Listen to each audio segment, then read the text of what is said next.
시청자 여러분 안녕하십니까. 주가 조작 의혹의 핵심 인물로 꼽히는 투자자문업체 라더견 대표의 구속 여부가 이르면 오늘 밤에 결정됩니다. 라 대표는 영장심사에 들어가면서 기자들이 물었지만 아무런 말을 하지 않았습니다. 조금 전에는 라 대표와 함께 체포됐던 최측근 2명에 대해서도 구속영장이 청구됐다는 소식이 들어왔는데요. 현장 취재기자 연결해서 알아보겠습니다. 윤성훈 기자. 네, 서울 남부지방법원입니다. 네, 영장심사는 끝났습니까? 네, 서울 남부지방법원에서 오늘 오전 10시 30분 라더견 대표에 대한 구속 전 피의자 신문이 시작돼 아직 진행되고 있는 상황입니다. 법원에 출석한 라 대표는 시세 조종 혐의를 인정하는지 등을 묻는 취재진 질문에 아무런 답을 하지 않았는데요. 직접 들어보시겠습니다. 시세 조종 혐의 인정하시나요? 법인 여러 개 만드셨는데 자금 세탁 용도입니까?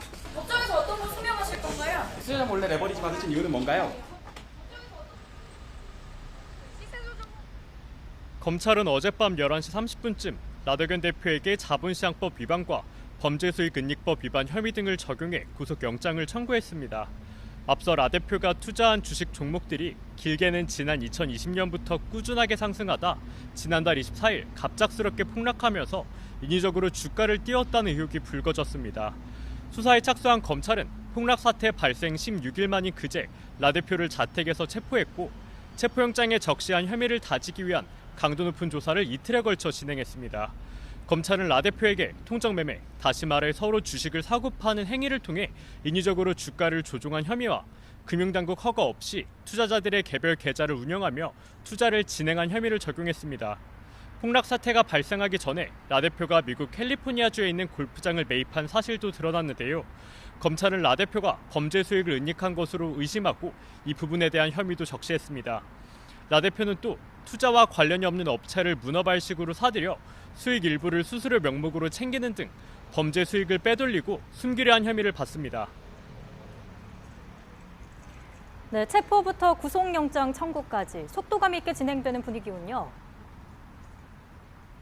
네, 검찰은 그제 오전 10시 25분쯤 라 대표를 자택에서 체포했는데 48시간인 체포 시한을 고려해 서둘러 구속영장을 청구한 것으로 보입니다. 또 검찰은 주가 조작과 폭락 사태를 둘러싸고 핵심 피의자로 라 대표를 도운 측근 2명, 프로골퍼 안모 씨와 투자자문업체 대표로 이름을 올린 변모 씨도 그제 체포해 오늘 오전 11시 구속영장을 청구한 것으로 확인됐습니다. 검찰은 이들의 신병을 확보하면 구체적인 주가 조작 수법과 경위, 가담자들을 확인하는 동시에 조세 포탈 등의 추가 혐의를 집중적으로 들여다볼 계획입니다. 또 폭락 사태 직전 주식을 팔아 수백억 원의 차익을 거두며 폭락을 초래했다는 의혹이 불거진 김익래 전 다우키움그룹 회장과 김영민 서울도시가스 회장을 향한 수사도 이어갈 것으로 보입니다. 다만 라 대표는 그동안 YTN과의 인터뷰에서 줄곧 통정 매매와 주가 폭락 책임에 대해 부인해온 만큼 영장 실질 심사에서도 비슷한 입장을 피력할 것으로 예상됩니다. 법원은 라 대표 신문과 검찰의 수사 내용 등을 토대로 이르면 오늘 밤 라 대표의 구속 여부를 결정할 전망입니다. 지금까지 서울 남부지방법원에서 YTN 윤성훈입니다.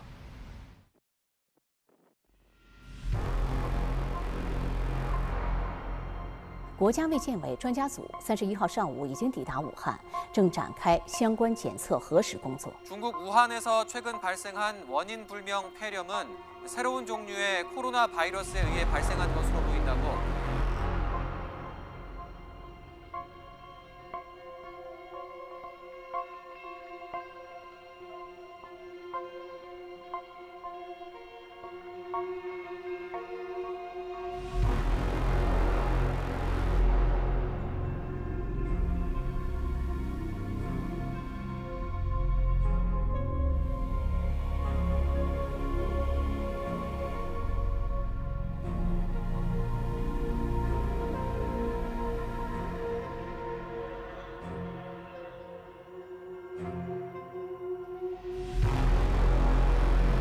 계약 기간 전에 빼고 이제 보증금 저희 그냥 포기하는 걸로. 얼마나 버려졌다고 생각을 하고 돌아가셨겠어요. 저는 그 억울함을 어떻게든 호소를 하고 싶은데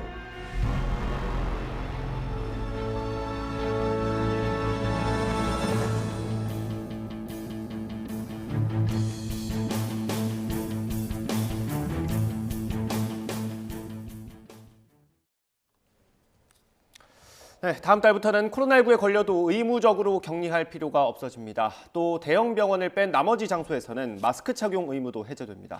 무려 3년 4개월 만에 방역 조치가 대부분 사라지고 풍토병 전환을 뜻하는 사실상 엔데믹으로 접어들게 됐습니다. 취재기자 연결합니다. 신윤정 기자.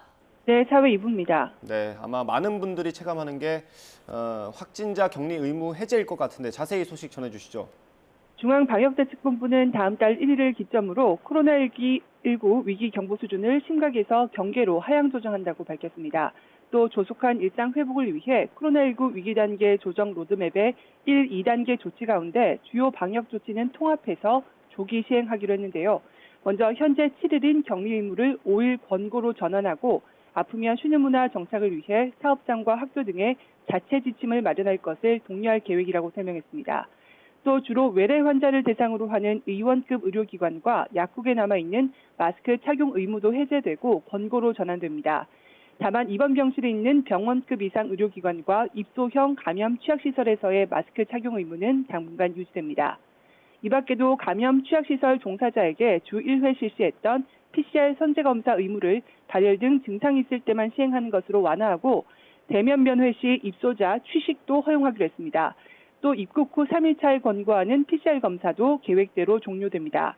방역당국은 고시 개정 등 행정 절차가 빠르게 완료되면 위기 단계 경계 하향 이전에라도 방역 조치 조기 완화를 검토하겠다고 밝혀서 이르면 이달 안에 시행될 가능성도 있습니다. 증상이 있을 경우 무료로 받아오던 코로나19 검사비나 입원비 지원은 어떻게 되는 겁니까?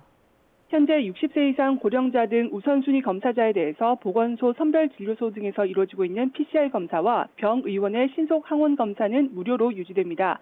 또 전체 입원 환자를 대상으로 한 입원 치료비와 중위소득 100% 이하 가구를 대상으로 한 생활지원비, 종사자 수 30인 미만 기업을 대상으로 한 유급 휴가비 지원도 유지됩니다.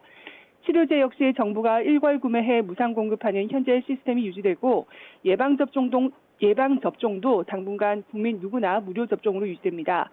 고위험군 중심의 PCR 검사 시행을 위해서 선별진료소 운영은 유지되는데 현재 9곳으로 축소된 임시 선별검사소는 운영을 중단하게 됩니다.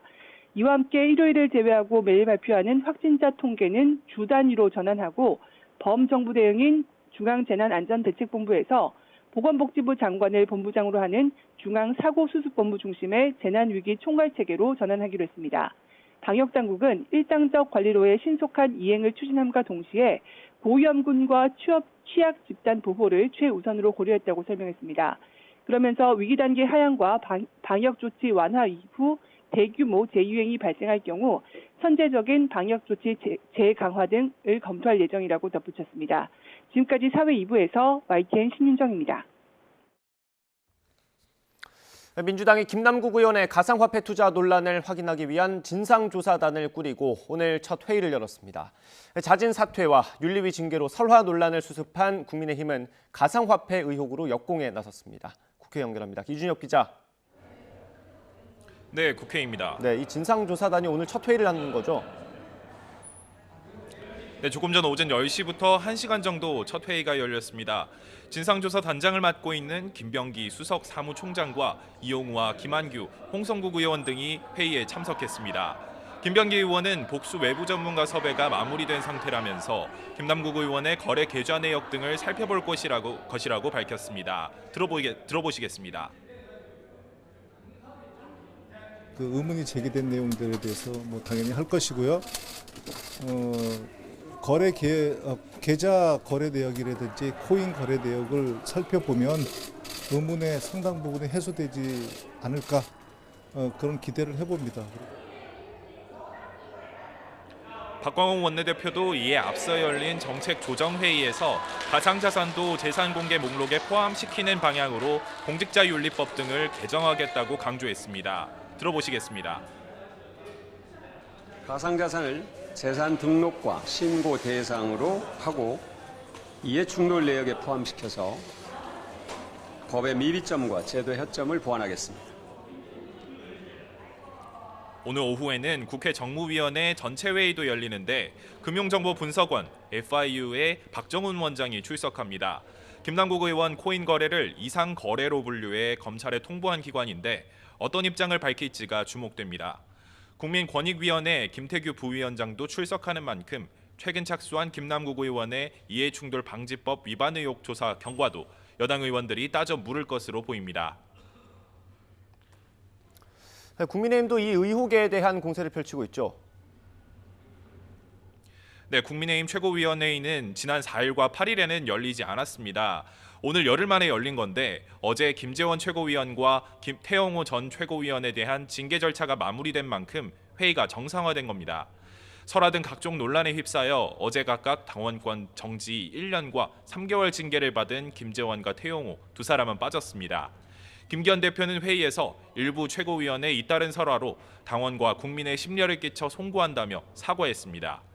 이어 민주당이 도덕 불감증이라고 우리도 그럴 수는 없다고 운을 떼며 김남국 의원을 향한 역공을 펼쳤습니다.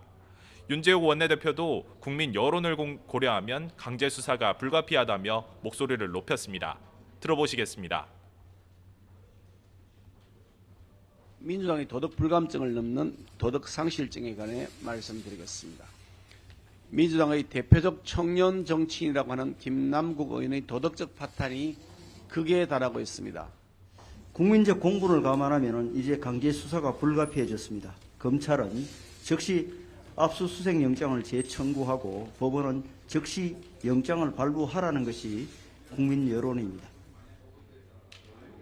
타 의원이 최고위원직을 사퇴하면서 생긴 빈자리는 전국위원회에서 30일 안에 새로 뽑아 채워지게 됩니다.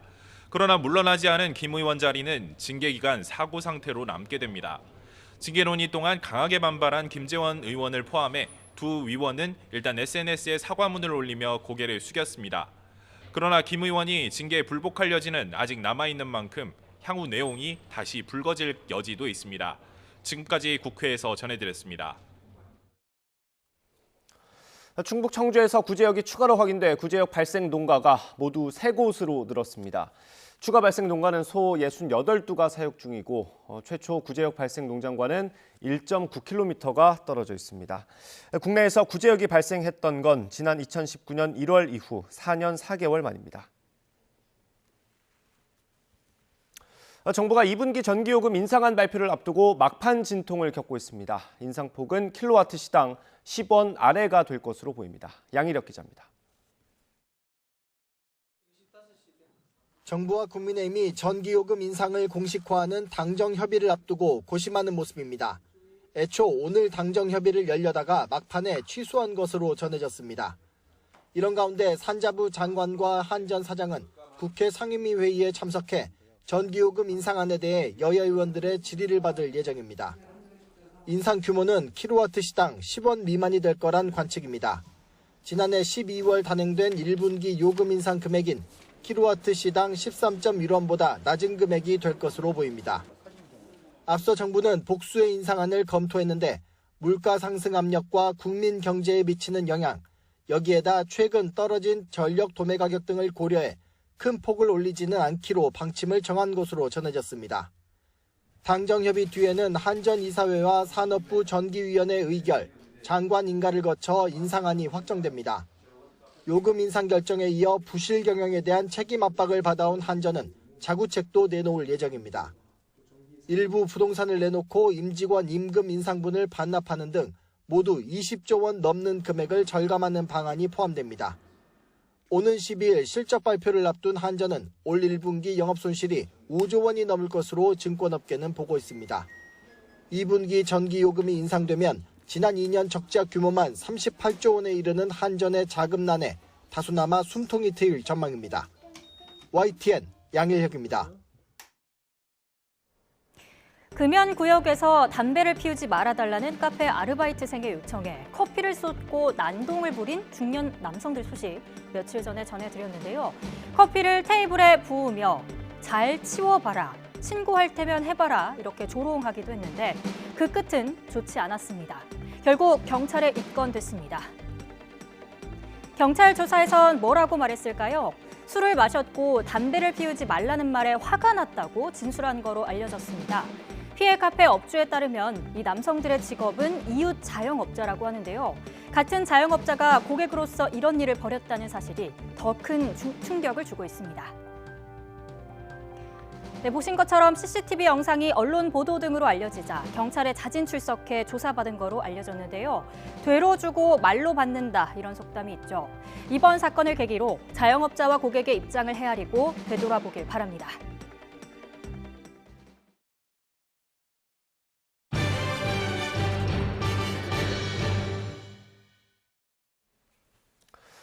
어린이 보호구역에서 건널목을 건너던 초등학생이 우회전하는 버스에 치여 숨졌습니다. 이 건널목에는 우회전 신호등도 있었고 빨간불이었지만 버스 기사는 이걸 보지 못했다고 진술했습니다. 유서연 기자가 보도합니다. 경기도 수원의 한 교차로입니다.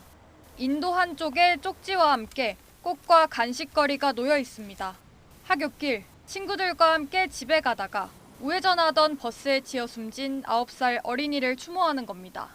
사고가 난 곳은 인근 초등학교와 불과 300m 떨어진 어린이 보호구역이지만 차량 소통량이 많아 우회전 신호등이 설치돼 있습니다. 네, 아파트가 많이 들어와 있기 때문에 차량이 많이 다닙니다. 요 앞에도 지금 문화센터 건설하는 공사장이 또 있고 요 주변에 이제 초등학교도 있고 중고등학교도 다 있거든요. 사고 당시 우회전 신호등에는 빨간불이 들어와 있었습니다. 하지만 버스 기사가 이를 무시한 채 우회전을 했고 마침 보행자 신호에 맞춰 길을 건너던 아이를 쳤습니다. 버스 기사는 경찰 조사에서 우회전 신호등을 미처 보지 못했다고 진술했습니다. 음주 측정 결과 기사는 술을 마신 상태는 아니었습니다. 경찰은 이른바 민식이법을 적용해 버스 기사의 구속영장 신청을 검토할 방침입니다. 경기 안양에서도 자전거를 타던 30대 남성이 우회전하던 14톤 화물차에 치여 숨졌습니다. 우회전 일시정지가 의무화됐지만 우회전 사고는 반복되고 있습니다. YTN 유서연입니다. 이웃 주민들에게 흉기를 휘둘러 2명을 살해하고 1명을 크게 다치게 한 30대가 경찰에 붙잡혔습니다. A씨는 어제 저녁 8시쯤 경기도 시흥시에 있는 영구 임대아파트 4층에서 40대 남성 B씨를 흉기로 찔러 다치게 하고 이후 13층에 올라가 70대 여성과 60대 남성을 살해한 혐의를 받고 있습니다. A씨는 경찰 조사에서 B씨가 소개해준 인터넷 도박으로 8천여만 원을 잃고 화가 나서 범행을 저질렀다며 살해한 2명과는 평소 감정이 좋지 않았다고 진술했습니다. 시가로 22억 원에 달하는 마약류를 베트남에서 몰래 들여와 수도권에 유통한 일당이 경찰에 붙잡혔습니다. 인천경찰청은 마약을 밀반입해 유통하고 투약한 혐의로 마약사범 76명을 검거하고 이 가운데 총책 20대 A씨 등 12명을 구속해 검찰에 넘겼습니다. 또 총책 A씨를 포함한 밀반입책 6명은 계획적으로 역할을 분담해 범행을 저질렀다고 보고 범죄 단체 조직죄를 적용했습니다. 오늘 오전 8시 20분쯤 강원도 강릉시 영진항 동쪽 5.5km 해상에서 표류하던 도미니카 선적 38톤급 요트가 해경에 구조됐습니다. 당시 요트에는 러시아인 4명이 타고 있었고 모두 건강에는 이상이 없는 것으로 확인됐습니다. 미국의 채무 불이행 우려가 커지는 가운데 바이든 대통령이 미국은 돈을 떼먹는 나라가 아니라며 부채 한도 증액 의지를 거듭 밝혔습니다. 하지만 공화당은 연방정부 예산 삭감을 요구하면서 줄다리기가 계속되고 있습니다. 김선희 기자입니다.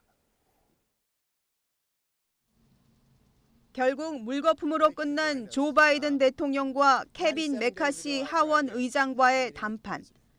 바이든 대통령은 공화당과 타협 없이 부채 한도 증액을 밀어붙이겠다는 의지를 재차 피력했습니다.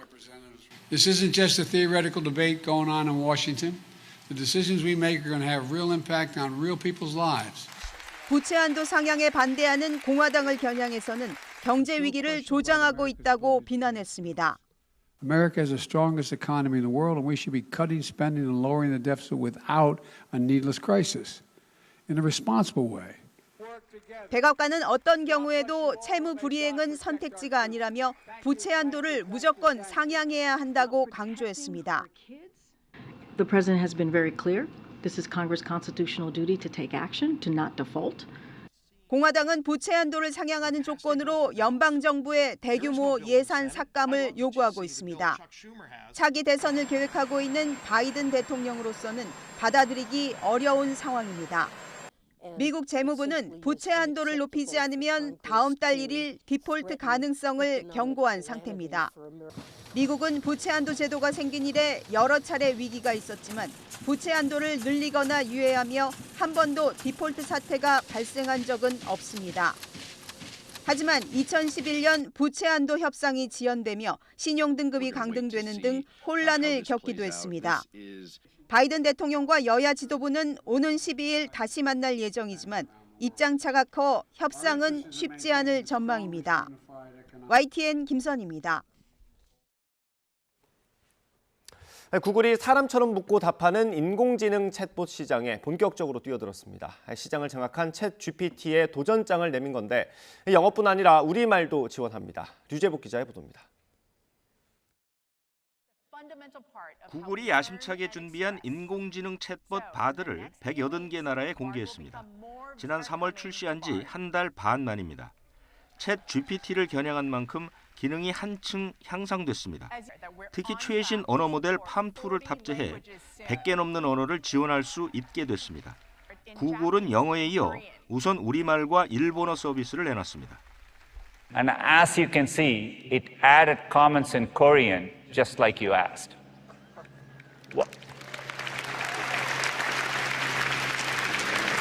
렌즈를 장착해 질문과 답변 과정에 시각적 요소가 추가된 점도 특징입니다. 강아지 사진을 보여주면 이를 분석해서 도움말을 생성합니다.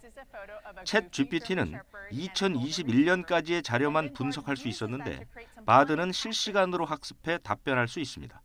자료 부족 때문에 생기는 오류를 줄일 수 있게 된 것입니다. We are taking the next step. With a bold and responsible approach, we are reimagining all our core products, including search. 구글은 대규모 언어 모델은 아직 초기 단계라며 한계를 인정했습니다. 바드가 결합된 검색 엔진은 이용자 등록이 시작됐으며 몇 주 안에 시범 운영에 들어갈 계획입니다. YTN 유재복입니다.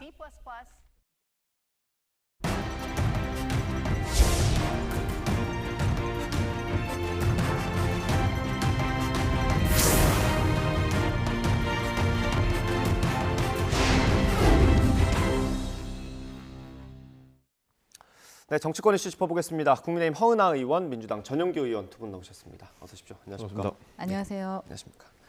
오늘 국민의힘 얘기부터 해보겠습니다. 어제 윤리위가 최종 결정을 내렸습니다. 뭐 재심 결과가 있긴 하지만 일단 윤리의 판단은 나왔고 김재원 최고위원 같은 경우는 1년 나왔고요. 태영호 의원은 3개월 당직 정지 나왔습니다. 당원권 정지 나왔습니다. 이 정도 수위 예상을 하셨을까요? 어땠습니까?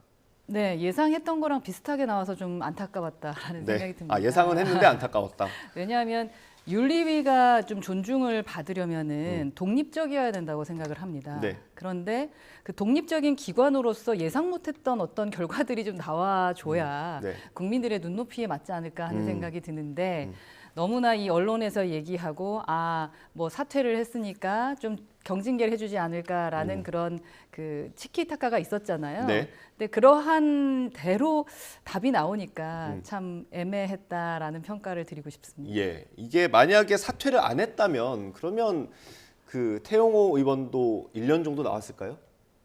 그렇게 예상을 또 했었었죠. 많은 네. 기자들이 예상했고 그래야 한다라는 말들이 있었는데 저는 그 윤리위가 어떠한 징계를 하고 그런 부분에 대해서도 사실은 긍정적인 사람이 아니어서 당 위에 윤리위가 있어서는 안 되고 그리고 그 국회의원 위에 왜냐하면 국민이 선출해 준 분들이잖아요. 그분들 위에 윤리위가 있어서는 안 된다고 생각합니다. 윤리위는 독립적으로 있으면서 국민의 눈높이에 맞춰서 혹시라도 저희가 실수하거나 잘못된 게 있을 때 그러한 부분을 좀 이렇게 바로잡아주는 역할을 하는 독립기관이어야 된다고 생각을 하는데 너무 정무적이고 정치적으로 움직이는 듯한 오해를 받을 만한 징계 결과 아니었나 하는 생각은 듭니다. 예, 결과 어떻게 보셨어요?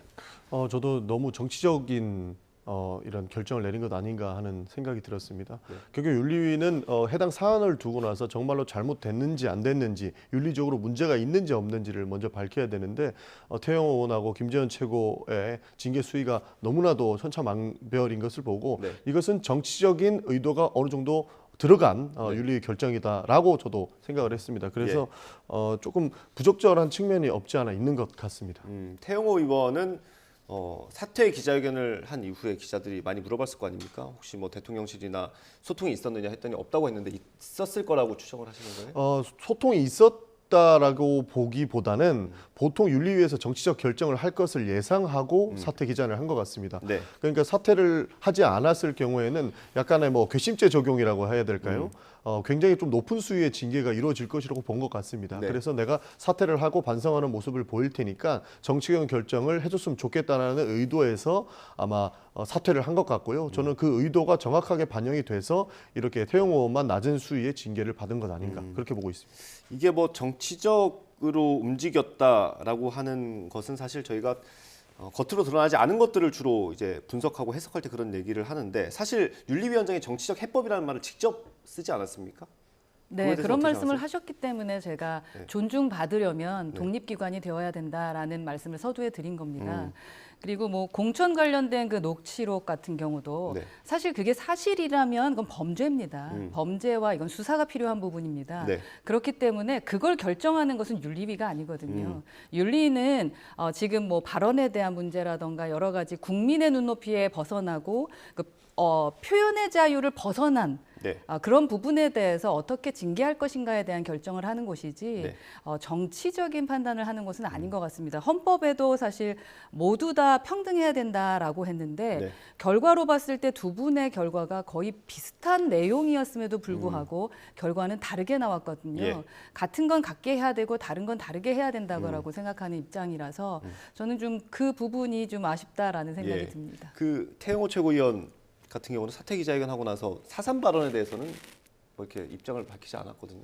그러니까 본인의 철학적인 의미가 있다라고 해서 아마 밝히지 않은 것 같은데 사실 그런 부분에서 뭐 북한에서 배웠을지는 모르겠습니다만 남한에서는 절대 통용할 수 없는 부분이 있거든요. 그리고 과거사 문제를 다루는 과거사위원회에서도 해당 발언에 대해서 문제가 있는 것으로 보고 있는 것으로 저는 알고 있습니다. 예. 그래서 해당 부분도 충분히 사과할 필요가 있다라고 생각합니다. 그러니까 본인의 철학이 얼마나 뚜렷하고 정확한지를 보여주신 건지는 알겠지만 잘못한 부분에 대해서는 사과를 하셔야 된다. 저는 그렇게 생각하거든요. 사실 그래서 윤리위의 정치적 의도가 저는 반영이 돼서는 안 된다라고 보고 있는 겁니다. 이게 사안의 경중 그리고 어떤 사과의 진정성을 뭐 이렇게 무자르듯이 할 수는 없겠습니다만 사과 한 걸로 치면 김재원 최고위원이 더 많이 하지 않았습니까? 네, 사과를 많이 하셨죠. 예, 근데 태영호 의원은 사실 이 제주 4.3 발언에 대해서는 따로 사과를 안 했어요. 그러니까 최고위원이 아니었더라면 네. 표현의 자유로 저희가 뭐 징계할 수는 없을 겁니다. 하지만 아마도 당에 엄청난 피해를 주셨죠. 예. 최고위원이었기 때문입니다. 네, 그 부분에 있어서에 대해서는 사과를 하시는 것이 옳지 않았나라는 생각이거든요. 예. 저는 여러 번 말씀드리지만 그 역사적인 것을 끌고 와서 자기 세력화시키고 갈라치기 하는 그런 정치는 없어져야 된다고 생각하는 사람입니다. 예. 그런데 그게 최고위원, 그것도 국민의힘의 최고위원이 4.3 발언을 그렇게 했다라고 생각했을 때 우리가 지금 중수청, 중도와 수도권과 청소년, 그러니까 청년들이 떠나는 부분에 대해서 얼마나 고민합니까? 예. 근데 중수청이 떠날 수밖에 없는 발언들을 하고 계시니까 최고위원으로서 온당했느냐라는 부분을 지적하지 않을 수 없죠. 그래서 그 부분에 대해서는 사과하셨으면 좋겠다라는 생각 아직도 갖고 있고요. 네. 하지만 뭐 지금 이제 최고위원을 이미 사퇴한 상황이라서 예. 자유롭게 하셔야겠죠. 그 이준석 전 대표와 김용태 전 최고위원은 이런 지적을 하더라고요. 이 윤리위가 논리적으로 모순이 생길 수 있다라고 했는데 그게 태영호 최고위원 같은 경우는 전당대회 과정에서 4.3 발언을 하고도 당선이 된 거 아닙니까? 그러니까 당원들의 선택을 받았는데 이 발언이 민심과 다르다고 해서 징계하는 게 과연 맞냐 이런 지적이 있더라고요. 그거에 대해서 어떻게 생각하세요? 그죠. 우리가 누구나 예상했던 결과 아니었습니까? 당원 100% 경선 이건 말이 안 된다라고 여러 번 강조했었었고요. 아마 역사적으로도 저희가 기록에 남을 겁니다. 이번에 정말 잘못했다라는 것을. 네. 앞으로는 이렇게 되지 말아야 될 텐데 윤리위라는 것이 제가 그래서 당 위에 있느냐 누구 위에 있느냐라는 말씀을 드렸던 게 그 기준이 명확해야 된다라고 생각하거든요. 그래서 제가 서두에 말씀드렸던 것처럼 표현의 자유를 인정한다면 그 자유의 기준이 어디까지 있느냐라는 부분을 고민해 봐야 되는 것입니다. 근데 표현의 자유 이상의 것을 넘어갔다라고 지금 판단하고 계신 거잖아요. 네. 그러한 부분에 있어서 그렇다면 왜 전당대회 시작할 때 그때는 아무도 말을 하지 않았느냐라는 부분을 지적하지 않을 수는 없죠. 그러니까 뭐 국민의힘이나 민주당이나 똑같이 이거 반성해야 될 부분 같습니다. 해당 부분이 사과와 반성, 이것이 진심이냐 아니냐를 직을 내려놓느냐 내려놓지 않느냐가 평가의 잣대가 되는 것 같아요. 그래서 태영 의원 같은 경우에는 최고위원직을 내려놨기 때문에 반성을 하고 있다고 보고 있고 네. 수차례 사과한 김재원 최고는 최고위원직을 유지하고 있기 때문에 반성하는 것이 안 보인다. 그래서 당원권 정지 1년을 받았고 태영 의원 최고는 3개월 받았던 것이죠. 이거는 국민들이 받아들였을 때 진정한 사과와 반성의 자세가 아니라고 볼 것입니다. 그래서 해당 부분들을 지적을 해야 되는 것인데 아마 민주당에서도 이런 부분들로 보는 것이 좀 있는 것 같아요. 그래서 여당이든 야당이든 이런 부분들은 국민들께 송구스럽게 생각하고 재발을 하지 않게끔 노력을 해야 된다. 저는 그렇게 생각합니다. 네, 김재원 최고 같은 경우는 이제 현직 의원이 아니고 이제 최고위원만 하고 있지 않습니까? 근데 이제 당원권 정지 1년이 나온 거고 그 이후에 특별한 입장을 내지 않고 있어요. 어떤 생각을 하고 있을까요? 지금쯤 아마 머리가 아플 겁니다. 네. 기본적으로 기존에 그 이준석 전 대표 때도 최고위원이셨고, 근데 본인이 이제 지사 출마를 하겠다고 하면서 최고위원을 던지고 나가셨거든요. 네네. 그랬던 거랑 비슷하게 이제 앞으로 대통령의 지지율이라던가 당의 지지율이 떨어졌을 때 네. 아마 본인의 거취를 다르게 고민하고 계시지 않을까 하는 생각이 예. 들고요. 혹시 뭐 재심을 청구하거나 가처분 신청을 하거나 그렇게 할까요? 그런 식의 것은 하지 않을 것 같다는 생각이 일단 좀 개인적으로 때를 듭니다. 기다렸다가. 예, 때를 기다렸다가 왜냐하면 그렇지 않다면 어제 그런 글을 쓰진 않으셨을 것 같고요. 정치인으로서 상당히 전략적인 분이시기 때문에 네. 다음의 당선을 위해서 본인이 어떻게 처신해야 되는지는 아주 현명하게 판단하실 것 같습니다. 그러니까 총선이 아니더라도 뭐 보궐도 있고 지방선거도 있고 이런 걸 노릴 가능성을 전망하시는 것 같아요. 그러니까 정치인이 이 선거 나갔다고 저 선거 나갔다 이렇게 줏대 없이 보이는 모습들은 사실 국민들이 피로감에 빠지기 참 좋은 부분인 거죠. 근데 그렇게 많이 하시지 않습니까? 그러니까 그런 부분들은 저는 좀 바로 잡아야 된다고 생각을 합니다. 그 초선이라서 하실 수 있는 말씀인 것 같습니다. 예. 그러니까 그런 모습들을 많이 보여왔던 것이고 뭐 이거 안 되면은 다음에 다른 선거 나가야 되겠다. 이거는 국민들을 사실 어떻게 보면은 뭐 좀 과하게 얘기하면 뭐 희롱 정도까지로 볼 수 있을 것 같거든요. 그래서 정치인들이 그런 부분들은 좀 반성해야 된다. 저는 그렇게 생각합니다. 예. 그런 부분 때문에 사실은 저희가 전당대회 때 지적을 많이 했었죠. 지금 이 자리에 모모 최고위원들이 다시 나오는 것이 맞느냐. 기존의 그 최고위원들이 스스로 몸을 던져서 비대위를 만들고 그 비대위 만들었던 그 최고위원들이 다시 나와서 당선돼서 지금 또 다른 최고위를 하고 있다라는 것이 어쩌면 국민들 보기에 처음부터 단추를 잘못 깼다라는 모습으로 보일 수 있다고 생각합니다. 예, 알겠습니다. 전략적인 선택을 할 것 같다는 분석이신 것 같고요. 그러면 김재원 최고위원은 1년 뒤에 그러면 다시 최고위 회의에서 볼 수 있는 거죠? 기다렸다 그게 필요하다면 그렇게 하시겠죠. 그러면 총선 이후겠군요. 어차피 1년 네, 조금 안 남았으니까. 제가 지금까지 지켜봤던 김재원 최고위원 예. 같은 경우는 본인의 여튼 그 승리를 위해서 본인의 거취를 위해서는 아주 전략적이신 분이십니다. 예, 본인의 승리를 위해서 알겠습니다. 지금 그러면 김재원 최고위원 같은 경우는 일단 직을 유지하고 이제 당원권이 정지가 됐기 때문에 1년 뒤에는 사실상 당원 당규상 복귀를 할 수 있는 거고요. 대신 태영호 최고위원 자리는 빈 자리가 되는 거 아니겠습니까? 네. 거리가 되는 건데 그러면 어떻게 됩니까? 다시 뽑아야 됩니까? 그렇죠. 다시 뽑죠. 중앙위를 열어서 뽑게 되는 거죠. 네, 전국이 열어서. 전국이. 예, 지금 오늘 뭐 강민국 수석께서 얘기한 거를 보면은 그 선관위 다시 뽑아서 그 선관위에서 결정하는 대로 투표하고 할 것이다라고 말씀하시더라고요. 예, 혹시 뭐 다시 출마하실 계획이 있으신가요? 전혀 없습니다. 없습니까? 이번에 전국위는 저희 당원 100%의 찐 100%이시기 때문에. 거기에 모여 계시는 분들이 어떤 분들이 모여 있는 거죠, 전국위에?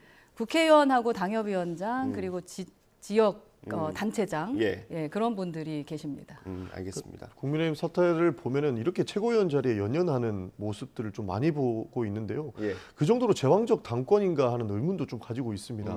그러니까 김재원 최고도 지난번에 이준석 당대표가 있을 때도 최고위원을 했고 그때 최고위원을 함으로써 그것을 힘입어서 결국에 지사직도 출마하려고 했던 거지 않습니까? 그리고 이번에도 최고위원직에 도전을 해서 이번에 국회의원 선거에 출마를 하려고 하고 이렇게 최고위원직을 내려놓지 않으려고 하는 모습들이 정말 제왕적 당권 구조가 되었기 때문에 이렇게 그 지도부에 연연하는 것 아닐까 하는 저는 그런 의심도 들더라고요. 네, 알겠습니다. 일단 한동안 국민의힘이 설화 논란으로 굉장히 많이 혼란스러웠는데 윤리위 징계가 나오면서 일단 조금은 수습이 되는 모습이고 오늘 김기현 대표가 최고위도 열고 좀 송구한 마음이다 이렇게 말까지 했습니다. 국민 무서워하는 거는 바라지도 않고 제발 국민 눈치 보는 새로운 지도부가 좀 나왔으면 좋겠습니다. 예, 뭐 한 명만 바뀌는 거잖아요, 그래도. 네, 우선은 한 명인데 예. 한 명이라도 들어가시면 좀 더 나아지지 않을까요? 네, 알겠습니다. 누가 뽑힐지 또 한 달 내에 뽑는다고 하니까요. 좀 지켜보면 될 것 같고 다음 민주당 얘기로 넘어가 보겠습니다.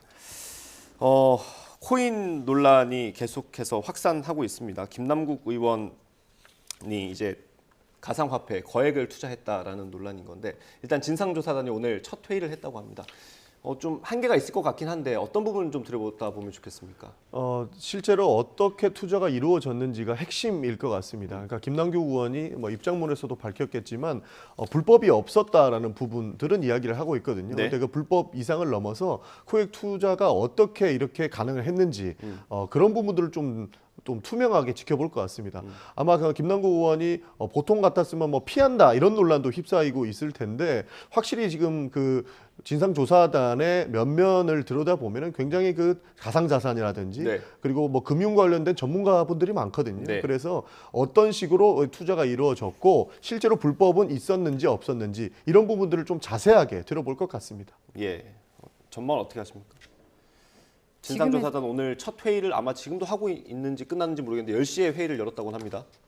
상당히 빠르게 진상조사를 하면서 문제 해결을 하려고 하는 부분에 대해서는 저는 아주 잘하고 있다라고 생각합니다. 저희 국민의힘에서 좀 두려워해야 되는 부분이다라는 네. 생각인데 돈봉투 관련해서는 왜 진상조사가 시작되지 않느냐. 예. 그 또한 이게 권력의 그 힘의 크기만큼 진상조사의 속도도 달라지는 그렇습니다. 건가 근데 뭐 하는 김남국 생각이 의원도 듭니다. 사실 이재명 대표와 친한 쪽에 속하지 않습니까? 이재명 대표 당사자는 아니니까 그렇긴 또 하죠. 특히 이재명 대표는 뭐 오른팔이든 왼팔이든 본인에게 필요하지 않으면 언제든지 잘라내시는 그런 모습을 보이면서 네. 거리두기를 잘하시는 분이시니까 예. 그래서 이번에도 그렇게 하시는 건가 아니면 송 전 대표는 네. 지금 어떻게 돼가고 있나라는 것을 국민들이 궁금해하실 것 같은데요. 예.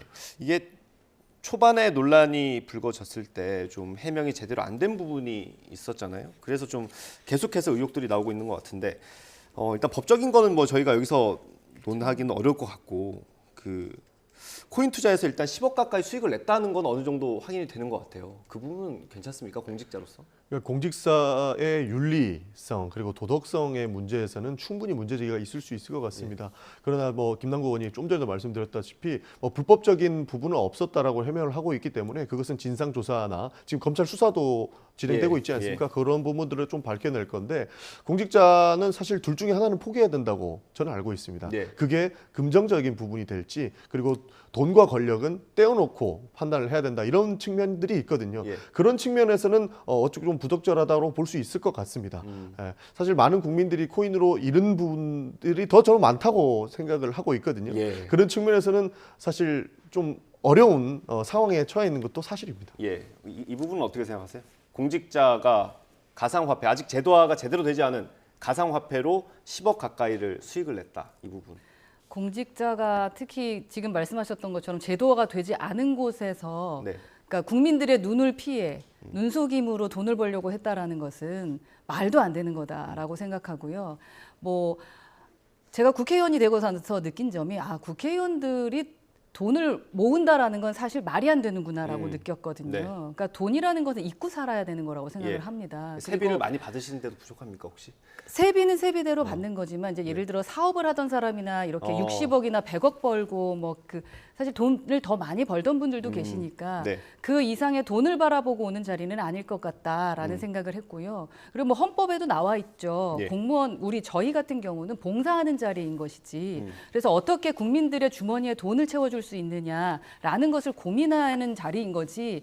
내 돈의 주머니에 돈 채울 생각을 하기 시작을 하면 그건 공직자로서의 그 자리에 있어서는 안 되는 사람이다라고 생각을 합니다. 그래서 뭐 코인 거래하는 게 뭐가 잘못됐냐, 이런 말씀들 하시는데 코인 거래 되게 상당히 어렵다고 그러더라고요. 그리고 시간도 많이 필요하고 주식하시는 분들도 마찬가지잖아요. 돈 벌기가 얼마나 어려워요. 거기 붙들고 있어야 될 텐데 그 정도로 그 시간을 쓸 정도라면 국민한테 신경 쓸 시간이 있었을까라는 고민 안 하겠습니까? 그래서 국회의원이든 공직에 있는 분들은 돈 벌 생각보다는 그러니까 자신의 돈을 벌 생각보다는 국민 어떻게 돈 벌게 할지 우리나라 어떻게 잘 사는 나라 만들지 그 부분 고민하는 게 정상이라고 생각합니다. 이게 아마도 김남국 의원이 처음에 해명을 하면서 유권자든 국민들께 배신감이 들지 않게끔 어떻게 해명을 해야 될까라는 부분을 고민을 많이 했지 않았을까 싶어요. 맞습니다. 그러다가 해명이 좀 꼬인 거죠. 네, 근데 그래서 더 배신감이 드는 거고요. 그러니까요. 많은 분들이 그리고 많은 언론들이 지금 문제 제기를 하고 있고 사실 우리 민주당에서도 문제 제기를 한 분들이 많거든요. 뭐 해명의 앞뒤가 맞지 않다라고 네. 하는데 사실 그렇게 이야기하면서도 더 문제가 되는 것은 애초에 앞뒤가 맞지 않은 근거를 가지고 앞뒤가 맞지 않다라고 비판을 하고 있습니다. 네. 뭐 440만 원 인출건 관련해서는 엄청난 억측들이 나왔었거든요. 네. 그러니까 거의 논픽션 소설로서 뭐 이재명 대표의 대선을 돕기 위해서 김남국 의원이 가상 자산을 가지고 그 돈을 이재명 대표의 대선 자금으로 썼다. 이런 말도 안 되는 내용이 나오니까 네. 1월부터 3월까지 인출한 돈이 440만 원밖에 없는데 그건 사실과 맞지 않다. 이렇게 해명을 했는데 네. 마치 그것이 440만 원 인출한 것은 애초에 말이 안 됐다. 이런 식으로 반박을 하고 있어요. 그렇다 보니 해명 관계가 계속적으로 뒤바뀌는 듯한 모습을 보이고 있는 것이고 네. 그렇게 막 뒤틀린 해명을 하다 보니까 국민들 입장에서는 더 배신감을 느낄 수 있는 부분이 있는 겁니다. 사실 사실관계는 정확한 타임테이블과 이 상황이 어떻게 흘러갔는가 이 부분들이 지금 정확하게 나와야 된다고 보고 있고 네. 아마 진상조사단의 첫 번째 임무가 그 타임테이블 을 통해서 예. 어떤 방식으로 투자가 이루어졌고 이 해명의 팩트는 무엇인지 이런 것들을 밝히는 게 선행되지 않을까 저는 예. 그렇게 보고 있습니다. 근데 그 검찰 수사 가운데 하나 지금 제대로 확인이 된 게 하나 있는데 압수수색 영장을 청구했다가 네. 기각이 됐다는 거 아니겠습니까? 그게 2차례라고 알려졌는데 그때 혐의를 정치자금법 위반으로 했다는 거예요. 그건 왜 그랬을까요, 그러면? 그러니까 이 돈의 출처가 불분명하다라고 해서 정치자금법 위반 혐의를 넣은 것 같아요. 거기서 당연히 기각이 됐겠죠. 왜냐하면 검찰에서 지금 수사하는 방식이 좀 과다하다는 비판이 있지 않습니까? 그러니까 이 부분들이 문제가 됐으면 원래 지금 당장에 나와 있는 사건들로만 혐의를 넣었어야 됐는데 정치자금법 어디서 돈을 받은 것처럼 하는 이런 영장이 청구가 되다 보니까 법원에서 기각을 당한 것 같거든요. 그래서 검찰의 수사가 어느 정도 좀 논픽션 소설에 기반해서 하는 것 아닌가 하는 의심을 저희는 가질 수밖에 없는 그런 상황이다 이런 말씀드리겠습니다. 예. 뭐 당 일각에서는 의원직까지 내놔야 된다 이런 주장도 있던데 어떻게 보십니까? 이분은 그래야 될 것 같아요. 그냥 그 코인의 큰 손으로 네. 나가셔서 돈을 버시는 게 더 낫다라는 네. 생각이 들거든요. 낮에는 국회의원하고 밤에는 코인을 하시는 건. 뭐 코인은 24시간 돌아가니까요. 뭐 주야장천 코인 황태자가 되겠다라는 건지 하나를 선택하시는 게 맞고요. 지금의 모습들도 국민들은 아마 국민들을 지금 와서는 설득하기가 힘들 것 같다라는 생각이 듭니다. 법적인 거야 수사기관이 알아서 하면 되는 걸 텐데요. 네. 법적인 부분 아니라 국민들의 마음을 많이 긁어놨습니다. 예. 그리고 제가 처음에 예전에 방송에서 여러 번 언급을 했는데 네.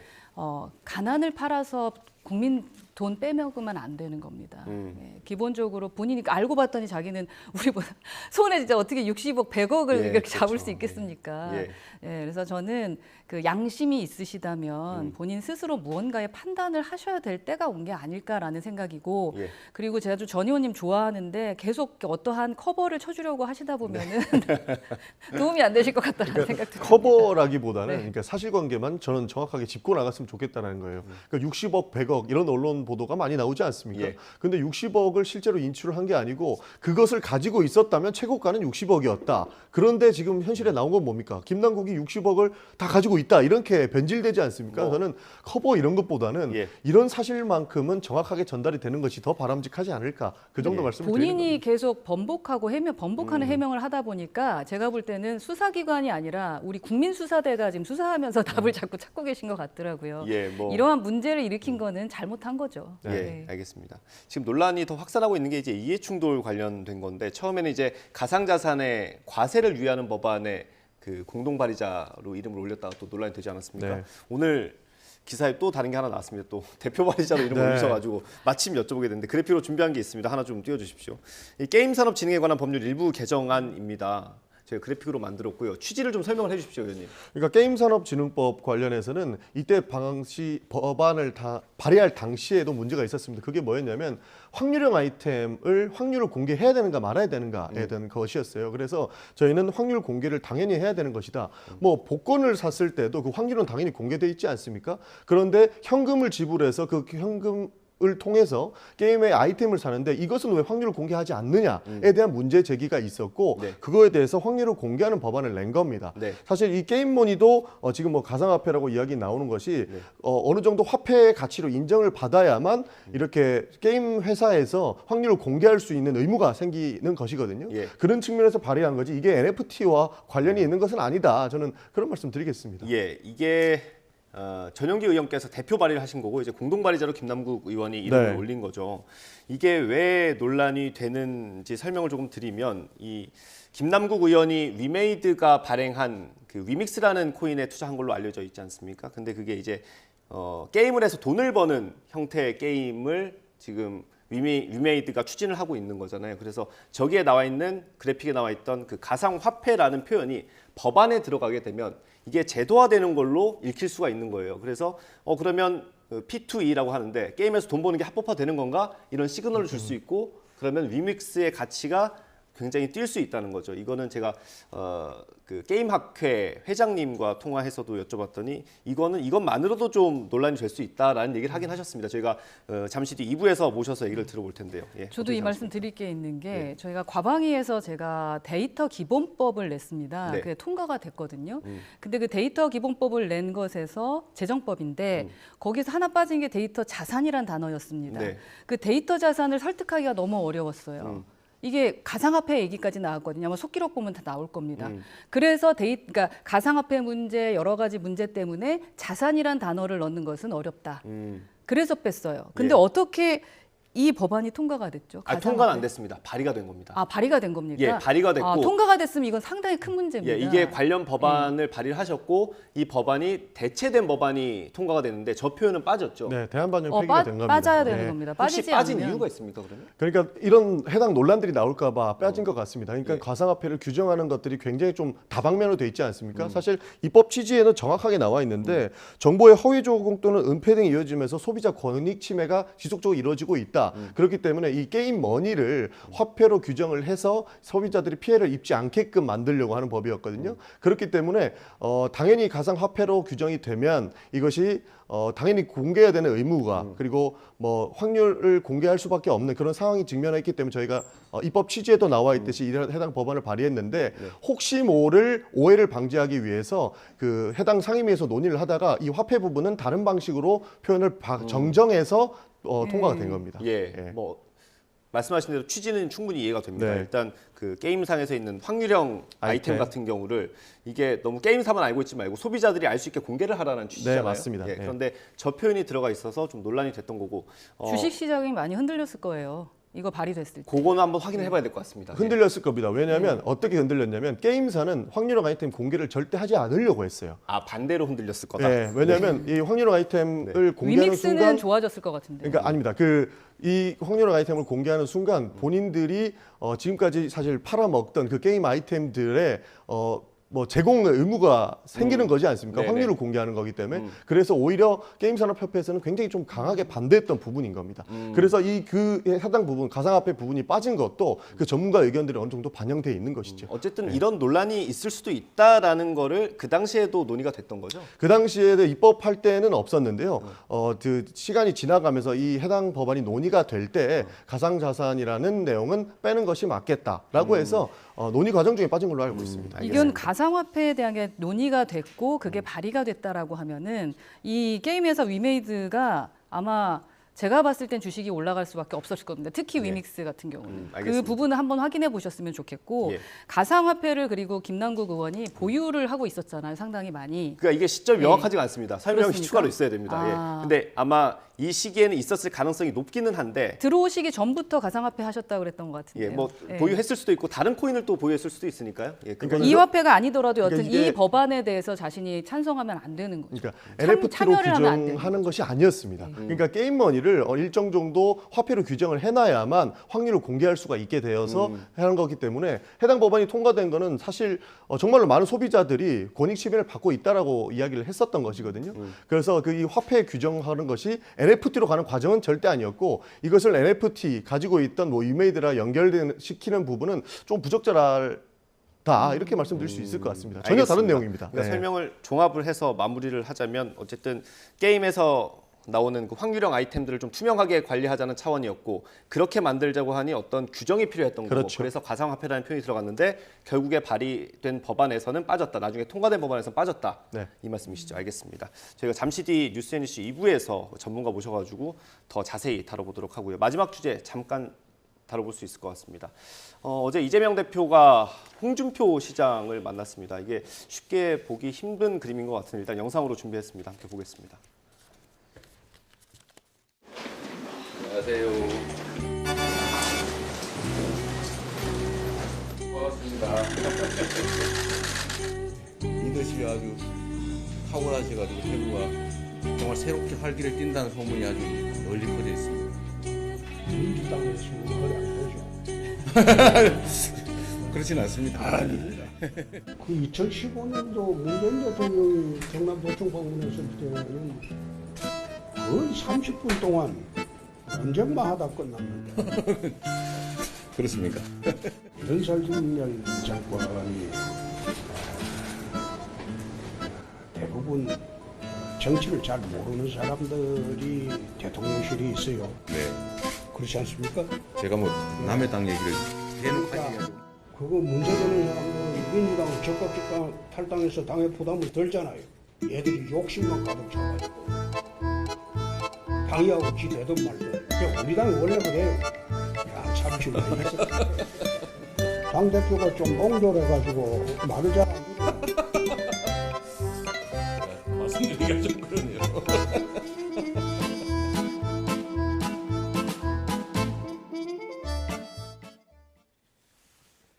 홍준표 시장님이 요즘에 존재감을 나타내는 방법이 정부 여당을 공격하는 쪽으로 바뀐 것 같습니다. 어떠세요? 오늘은 좀 또 기조가 바뀌셨더라고요. 예, 그렇습니까? 네, 새로운 오늘, 메시지가 나왔습니까? 예, 오늘 뭐 또 인터뷰한 거 보면 좀 아. 기조가 바뀌어서 말씀하시는데 예. 워낙에 이 뭐 정쟁의 한복판에서 표도 얻기도 하고 뺏기기도 하시면서 네. 능수능란하게 정치하시는 분이시기 때문에 예.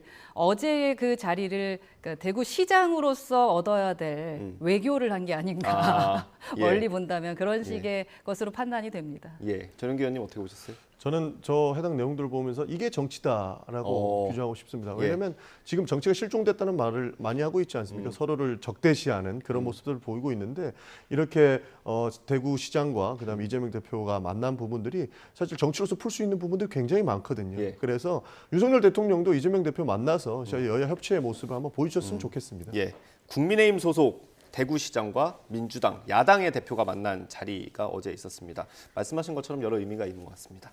오늘 말씀 여기까지 듣겠습니다. 국민의힘 허은하 의원, 민주당 전용기 의원이었습니다. 감사합니다. 감사합니다.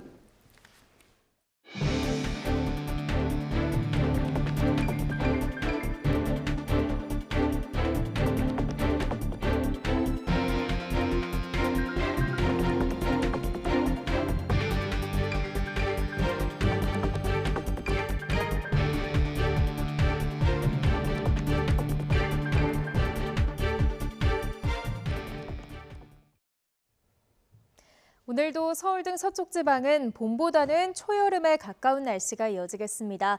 오늘 서울 한낮 기온은 26도까지 올라 어제만큼 덥겠는데요. 낮 동안 반소매 차림도 어색하지 않겠지만 요즘 일교차가 크게 벌어지면서 퇴근길 무렵에는 다소 쌀쌀하게 느껴질 수 있겠습니다. 감기에 걸리지 않도록 체온 조절에 신경 써주시기 바랍니다. 오늘도 전국이 대체로 맑겠고 대기질도 양호하겠습니다. 다만 한낮 시간에는 볕이 강하게 내리쬐면서 대부분 지역에서 자외선 지수와 오존 농도가 매우 높게 치솟겠습니다. 오늘 낮 동안 서쪽 지방은 다소 덥겠고 동풍이 불어드는 동해안 지역은 비교적 선선하겠습니다. 오늘 낮 기온 서울 26도, 대전과 광주 27도, 부산은 22도가 예상됩니다. 내일은 대체로 하늘에 구름만 많이 지나겠지만 밤부터 모레 아침 사이 제주도와 남해안에는 비가 살짝 지나겠고요. 주말 동안 내륙 지방을 중심으로는 대기 불안정으로 인한 소나기가 지날 가능성이 있겠습니다. 지금까지 날씨 정보였습니다. 네, 이어서 뉴스앤이슈 2부가 방송됩니다. 저희는 잠시 뒤에 돌아오겠습니다.